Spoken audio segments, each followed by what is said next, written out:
आज पढ़ेंगे अपराध का व्यवहार के रूप में अध्ययन। Study of crime as behaviour. आपराधिक व्यवहार जो है अपराध जगत का अत्यंत प्रचलित शब्द है। आपराधिक व्यवहार ही अपराध को जन्म देता है। क्रिमिनल का जो नेचर होता है वही क्राइम को जन्म देता है। आपराधिक व्यवहार का संबंध व्यक्ति के आचरण से है, बिहेवियर से है। कई बार जब व्यक्ति का आचरण प्रतिकूल अथवा बुरा पाया जाता है तो सामान्य भाव में यही कहा जाता है कि उस व्यक्ति का आचरण अथवा व्यवहार आपराधिक है, क्रिमिनल नेचर का है, ऐसा कहा जाता है।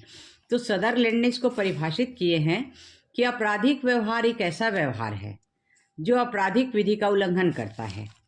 जो विधि बनी है जिसका उल्लंघन हमको नहीं करना है, ऐसा कार्य कोई व्यक्ति करता है तो कोई भी कृत्य कितना भी निंदनीय, अनैतिक अथवा अनुचित क्यों न हो, वह तब तक अपराध नहीं माना जाएगा जब तक वह आपराधिक विधि द्वारा वर्जित न हो। तो इस परिभाषा से ये पता चल रहा है कि कोई भी व्यवहार आपराधिक व्यवहार केवल तभी कहलाएगा जब वो किसी आपराधिक अथवा दांडिक विधि द्वारा वर्जित हो। कोई भी कार्य यदि दांडिक विधि द्वारा वर्जित है, आपराधिक विधि द्वारा वर्जित है, तभी वो आपराधिक की श्रेणी में आएगा, आपराधिक व्यवहार की श्रेणी में आएगा।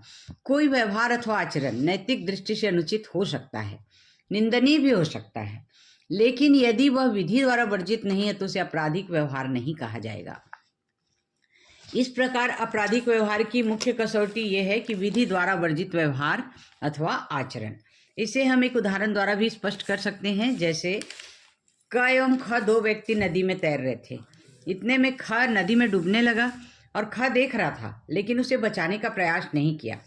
क का यह व्यवहार अथवा आचरण नैतिक अथवा लौकिक दृष्टि से अनुचित हो सकता है, लेकिन इसे आपराधिक व्यवहार नहीं कहा जाएगा, क्योंकि क ऐसा व्यवहार नहीं कर रहा है जो विधि द्वारा वर्जित हो। लेकिन इसी मामले में यदि क जानबूझकर ख को नदी में डुबाता है तो उसका व्यवहार या आचरण आपराधिक माना जाएगा, क्योंकि क का यह कृत्य विधि द्वारा वर्जित है। और टेप्ट ने इसको परिभाषित किया है कि सही अर्थों में अपराध शास्त्र का संबंध केवल ऐसे कृत्यों से है जो आपराधिक अथवा दांडिक विधि के अंतर्गत दंडनीय है। तो इससे यह बात स्पष्ट हो जाती है कि आपराधिक आचरण का अभिप्राय केवल ऐसे आचरण या व्यवहार से है जो आपराधिक विधि द्वारा वर्जित है। अपराध शास्त्र केवल ऐसे कृत्यों से व्यवहार करता है जो विधि द्वारा दंडनीय हो। तो अपराध शास्त्र में केवल उन्हीं कृत्यों का उल्लेख मिलता है जो विधि द्वारा दंडनीय अथवा वर्जित है। इसमें ऐसे कृत्यों का उल्लेख नहीं है जो विधि द्वारा दंडनीय अथवा वर्जित नहीं है। तो इससे ये स्पष्ट है कि व्यवहार अथवा आचरण दो प्रकार के होते हैं। कौन कौन से? पहले विधिपूर्ण आचरण, लॉफुल कंडक्ट, और अविधिमान्य आचरण। तो वस्तुतः अविधिमान्य आचरण ही आपराधिक व्यवहार की श्रेणी में आता है। तो अपराध के व्यवहार के रूप में अध्ययन के कौन कौन से पहलू हैं? तो कौन कौन से पहलू हैं? यह एक बहुविषयक क्षेत्र है जो अपराध के कारणों, अपराध के प्रति समाज की प्रतिक्रियाओं का अध्ययन करता है। तो यह अपराध करने वाले व्यक्तियों के दिमाग और व्यवहार का अध्ययन करता है। अपराध के कारणों, अपराधियों के प्रकार और अपराध के प्रति समाज की प्रतिक्रियाओं में मनोवैज्ञानिक कारकों की भूमिका पर ध्यान केंद्रित करता है। अब यह सिद्धांत अपराध को एक व्यवहार के रूप में देखता है जो अवसरों और कारकों के संयोजन से होता है। यह अपराध करने के लिए आवश्यक अवसरों की उपलब्धता और अपराधियों के व्यवहार पर ध्यान देता है। तो अपराध का व्यवहार के रूप में जो अध्ययन है एक बहुआयामी क्षेत्र है जो यह जांच करता है कि अपराधी कैसे व्यवहार करते हैं और अपराध के लिए जिम्मेदार कारक क्या हैं। तो आपराधिक व्यवहार का अर्थ है कि कानून तोड़ने वाले व्यक्ति का वह व्यवहार जो किसी अवैध कार्य का परिणाम है। तो अपराध के व्यवहार के अध्ययन के अंतर्गत कौन कौन से विषय शामिल हैं? पहला है आपराधिक विज्ञान, अपराधी विज्ञान, क्रिमिनोलॉजी। अपराध के स्वरूप, कारणों और समाधान के अध्ययन को शामिल करता है। और दूसरा है अपराध मनोविज्ञान, अपराधी के मानसिक व्यवहार संबंधी कारकों का अध्ययन करता है। अपराधी की मानसिक स्थिति क्या है और उसका आचरण कैसा है, ये सब कारकों का अध्ययन करता है, जैसे व्यक्तित्व, संज्ञानात्मक प्रतिक्रियाएं और प्रेरणा। तीसरा है समाजशास्त्र। मनुष्य एक सामाजिक प्राणी है, समाज में रहता है और समाज में रहते हुए यदि अपराध को सामाजिक कारकों जैसे कि गरीबी, असमानता, सामाजिक विघटन के संदर्भ में देखता है तो ये समाजशास्त्र से रिलेटेड। फॉरेंसिक विज्ञान चौथा, अपराध के प्रमाण का अध्ययन, अपराध के व्यवहार का अध्ययन क्यों महत्वपूर्ण है? अपराध के प्रमाण का अध्ययन, अपराध के व्यवहार का अध्ययन क्यों महत्वपूर्ण है? तो अपराध की रोकथाम, अपराध के कारणों को समझकर हम अपराध की रोकथाम करने के लिए प्रभावी रणनीतियों का विकास कर सकते हैं, जैसे शिक्षा, सामाजिक कार्यक्रम और कानून प्रवर्तन। और अपराध के लिए सजा क्या होगी? अपराध के व्यवहार के अध्ययन से हम अपराधियों की उचित सजा देने में मदद कर सकते हैं कि ऐसे कौन से कारण हैं जिसके कारण व्यक्ति अपराध कर बैठा। अपराध के पीड़ितों की मदद, अपराध के पीड़ितों को मदद करने के लिए समझना महत्वपूर्ण है कि अपराध का पीड़ितों पर क्या प्रभाव पड़ता है। सामाजिक नीति, अपराध के व्यवहार के अध्ययन में हम सामाजिक नीति बनाने में मदद कर सकते हैं जो अपराध को कम करने में मदद करे। अपराध को व्यवहार के रूप में समझना अपराध शास्त्र का एक महत्वपूर्ण पहलू है जो अपराध के कारणों, समाज पर अपराध का प्रभाव और अपराध से निपटने के लिए नीतियों का प्रभावीकरण का अध्ययन करता है। अपराध शास्त्र जो है अपराध के जटिल मुद्दे को समझने में भी मदद करता है जो अपराध को रोकने और अपराध से प्रभावित लोगों की मदद करने के लिए महत्वपूर्ण है। अब आपराधिक व्यवहार के सिद्धांत कौन कौन से हैं? पहला है लोम्ब्रोसो का सिद्धांत। लोम्ब्रोसो एक विख्यात अपराध शास्त्री थे। उनके अनुसार अपराधी जन्मजात होते हैं। लोम्ब्रोसो का कहना है कि अपराधी जन्मजात होते हैं, अर्थात अपराधी व्यक्ति जन्मतः अपराधी होते हैं। ऐसे व्यक्तियों को सुधारा जाना कठिन है, लेकिन अब यह सिद्धांत मृत प्राय हो गया है। अब यह सुस्थापित है कि व्यक्ति जन्मतः अपराधी नहीं होता, वस्तुतः परिस्थितियां उसे अपराधी बना देती हैं। कुछ परिस्थितियां ऐसी होती हैं कि वो उसे अपराधी बना देती है। जैसे एक बच्चा अपनी माँ के लिए दवाई लेने जा रहा था तो कुछ जो आपराधिक प्रकृति के जो गुंडे हैं या अपराधी व्यक्ति हैं उनको मार पीट के उनकी दवाई का पैसा छीन लेता है, तो और उनकी माँ खुद की मृत्यु हो जाती है। तो इस स्थिति में उसकी परिस्थिति ऐसी थी कि मेरी माँ ही नहीं रही तो मैं भी इन लोग को वैसे ही बन के दिखाता हूँ, तो वो भी अपराधी बन गया। और दूसरा है टार्डे का सिद्धांत। व्यक्ति में आपराधिक प्रवृत्ति वंशानुगत नहीं होती, इनका ऐसा कहना है। वस्तुतः अपराध तो कालांतर से सीखे जाते हैं। टार्डे ने इस संबंध में कहा है अनुकरण का सिद्धांत, यानी देख के सीखना। अनुकरण का सिद्धांत उनके अनुसार ये है कि जो जो जनसंख्या में वृद्धि होती है, जो जो अपराधों का अनुकरण करने की प्रवृत्ति बढ़ती है, इस सिद्धांत के अनुसार अपराध एक सीखा हुआ व्यवसाय है। अपराधी बनते नहीं हैं अपितु बनाए जाते हैं। जिस प्रकार व्यक्ति व्यवसाय सीखकर व्यवसायी बन जाता है, उसी प्रकार व्यक्ति अपराध सीखकर अपराधी बन जाता है। जैसे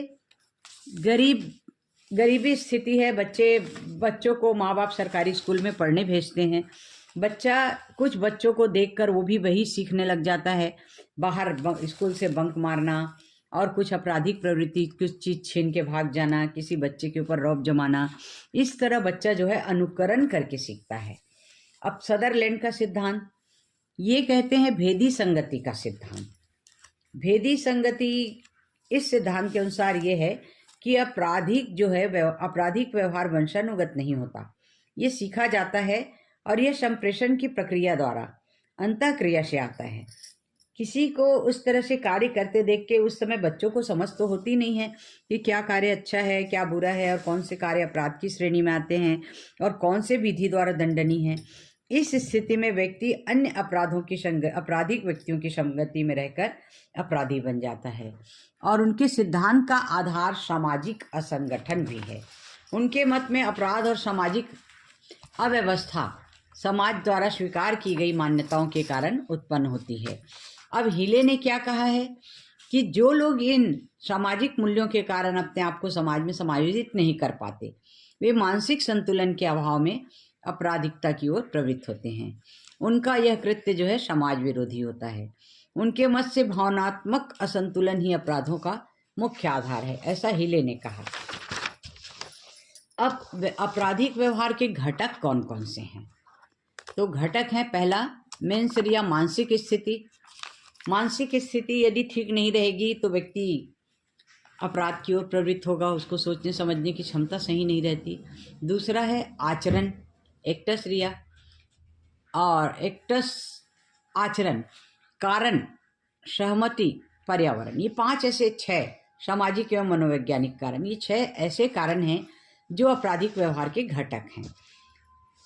सामाजिक और मनोवैज्ञानिक में गरीबी, बेरोजगारी, खराब शिक्षा और हिंसा का अनुभव किसी व्यक्ति के आपराधिक व्यवहार में वृद्धि कर सकता है।